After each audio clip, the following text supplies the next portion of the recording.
It was a typical late evening at work. The building was quiet, as most people had already left, leaving only the occasional sound of footsteps from the cleaning crew. I was heading home after finishing up some last-minute reports. My office was on the 10th floor of an old office building in downtown. The elevator, always slow, felt even slower that night as I waited for the doors to open. I stepped inside and pressed the button for the ground floor. As the doors closed, I pulled out my phone to scroll through emails. But halfway down, the elevator suddenly jerked to a stop between the 6th and 5th floors. At first, I thought it was just a minor issue. Elevators get stuck sometimes, right? I hit the button for the ground floor again. Nothing. I pressed the emergency button, waiting for the familiar crackle of the intercom, but all I heard was faint static. Then, something strange happened.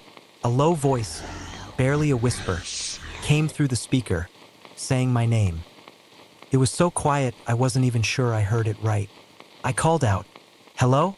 Is anyone there?" No response. The static continued. The lights above flickered, and for a moment, the entire elevator was plunged into darkness. My heart raced as I fumbled for my phone's flashlight. The lights came back on, but the elevator still wouldn't budge. The emergency button was useless now, just more static. Then the doors started to open. Relief washed over me for a second, but instead of the lobby or even a normal floor, I was staring into a dim, narrow hallway I had never seen before. It wasn't part of the building, at least not one I'd ever been to.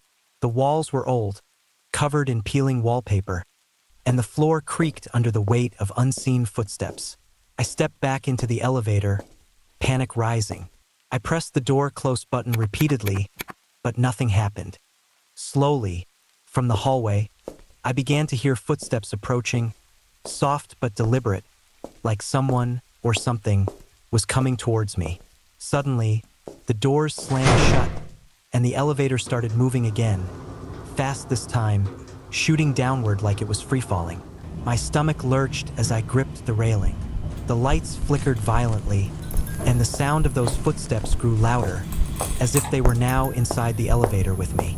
Just when I thought it couldn't get worse, the elevator stopped again. The doors opened once more, but this time, it was back in the lobby. I stumbled out, gasping for air, looking around to see if anyone else had noticed. But the lobby was completely empty, quiet, like nothing had happened. As I walked out of the building, my phone buzzed with a notification. It was a message from an unknown number. All it said was, "See you tomorrow."